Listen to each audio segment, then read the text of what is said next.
Bonjour à toutes et à tous et bienvenue dans ce nouvel épisode de Coq Fiction qui a été réalisé par les associations Connivence et Stigma dans le cadre du Forum des sciences cognitives. Aujourd'hui, ce sont Lucie Gattaz et moi-même de l'association Estigma Lyon qui allons vous présenter la criminalistique cognitive et la détection du mensonge. Pour celles et ceux qui étaient un peu trop jeunes lors de la première diffusion de la série ou qui n'en ont simplement jamais entendu parler, qu'est-ce que Lie to Me ? Il s'agit d'une série américaine créée par Samuel Baum et diffusée pour la première fois en 2009 sur les chaînes américaines mais aussi sur des chaînes européennes telles qu'en France. Elle s'étale sur 48 épisodes, répartis en 3 saisons, et suit l'équipe du Dr Lightman. Donc Kyle Lightman, c'est un psychologue et un expert renommé en détection du mensonge. Le gouvernement américain fait appel à lui pour résoudre des enquêtes criminelles, mais aussi des enquêtes civiles, comme de grands laboratoires ou des entreprises, qui sont particulièrement difficiles à résoudre. Pour ce faire, ils vont se baser sur l'analyse des micro-expressions et des émotions des visages. Il explique aussi dans la série que le mensonge et la vérité ne sont pas indépendants, qu'il y a toujours une part de vérité dans le mensonge et vice-versa. Sans plus attendre, voici la bande-annonce de la série. There are 6.5 billion people in the world, but we all look the same when we lie. Dilated pupils, oblique eyebrows, an upturned lip, the smallest line on your face, the slightest body movement. It all tells a story. It may be human nature to lie, but the truth is written all over your face.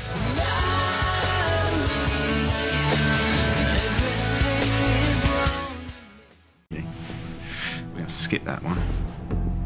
We're going to focus on Lawton. You feel good about it? That's it, Lawton. Going after a church in Lawton. That accusation has no basis. What do you mean? You just told me. The ATF found a pipe bomb in the church basement in Lawton an hour later. DOD friend of mine said Alright. this guy's a total nutjob. Heard he spent like 3 years in the African jungle with some primitive tribe studying their eyebrows. What's his reaction to my statement? Right now, ATF is searching every inch of the 2 largest black churches in the state. Now, what you just saw there was a brief expression of happiness on his face, which he was trying his best to conceal. It lasted for less than a fifth of a second as what we call a micro-expression. Now look at his mouth. The suspect is secretly happy about the locations we are searching, which tells me we have the wrong locations. Now I tell him of our new plan and... That's what you're talking about. Classic one-sided shrug. Translation, I have absolutely no confidence in what I just said. The body contradicts the words. He's lying. Mais quel est le fondement scientifique derrière ce que vous venez de voir ? En fait, Lie to Me s'inspire de la théorie d'Ekman et de Friesen qui a été publiée pour la première fois en 1969. C'est une théorie de détection du mensonge. Et c'est la théorie de détection du mensonge la plus utilisée et la plus documentée. Dans ce premier article, Ekman et Friesen présentent la théorie des indices de fuite qui sera bien développée par la suite. Selon cette théorie, il existerait 2 types d'indices. Tout d'abord, les indices de mensonge qui sont propres à l'action de mentir elle-même, et ensuite les indices de fuite. Ces indices de fuite reflètent les émotions que ressent vraiment le menteur. Notre capacité à communiquer, et donc à mentir, est liée à notre capacité à contrôler nos mouvements. La probabilité d'observer les indices de fuite et de mensonge dépend donc de la balance entre 2 feedbacks. Le feedback interne du corps du menteur et le feedback externe renvoyé par l'interlocuteur. En ce qui concerne le feedback interne de son corps, il y a les micro-expressions, le mouvement des membres, en particulier des membres inférieurs, qui sont moins contrôlés et donc plus fiables pour la détection du mensonge.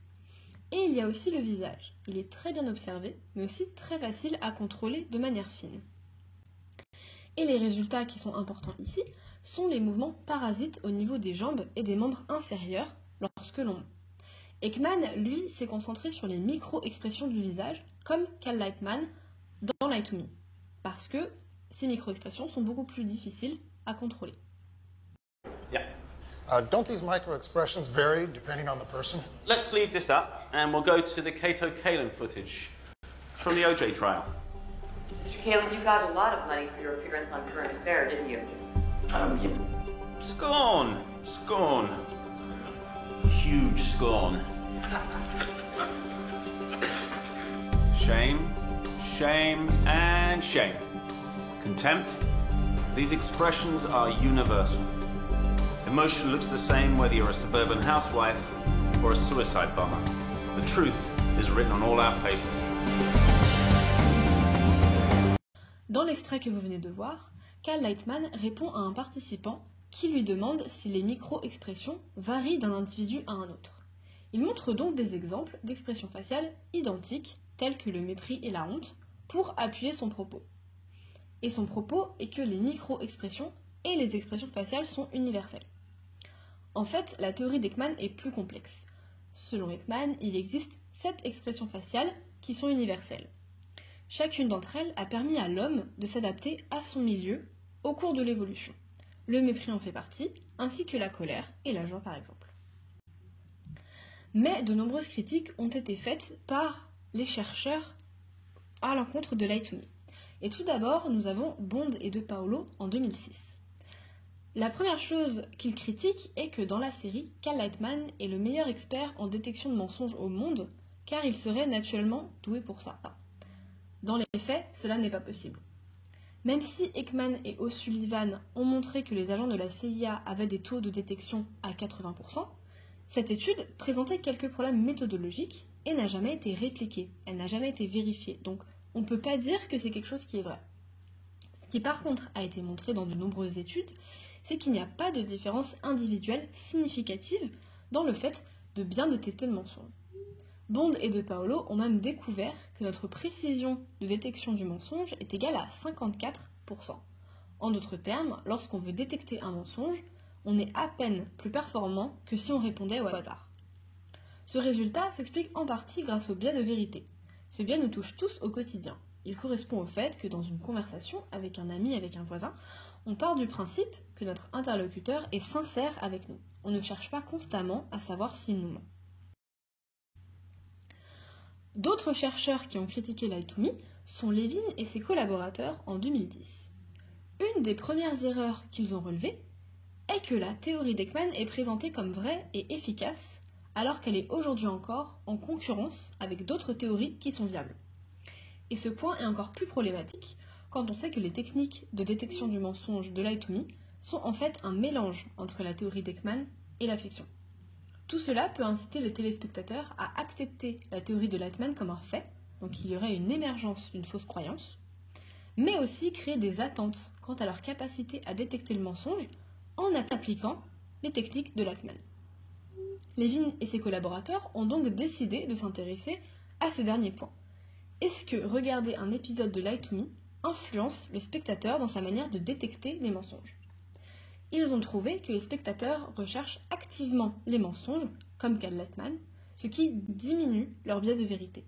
Ils deviennent sceptiques. Mais ceux qu'ils jugent comme des mensonges n'en sont pas. Ils ne sont donc pas meilleurs pour détecter les mensonges. Ils sont en fait moins précis pour repérer la vérité. Et ces performances s'expliquent aussi par le fait que dans la série, des indices précis sont définis comme révélateurs de mensonges. Or, il a été prouvé qu'il n'y a aucun indice fixe de mensonge. Chaque personne qui ment présente des signes verbaux et non-verbaux particuliers qui lui sont propres. Alors, que faut-il retenir de cet épisode de Coq Fiction ? La première, c'est qu'on ne détecte que 50% des mensonges, c'est-à-dire un mensonge sur 2, donc on est autour du hasard. Il n'y a donc pas d'experts ni de techniques universelles, y compris chez les spécialistes, donc les enquêteurs, le FBI, la CIA. En second, il faut se focaliser sur les membres inférieurs. En effet, c'est beaucoup plus facile de détecter le mensonge en observant les membres inférieurs plutôt que les expressions faciales qui sont facilement contrôlables.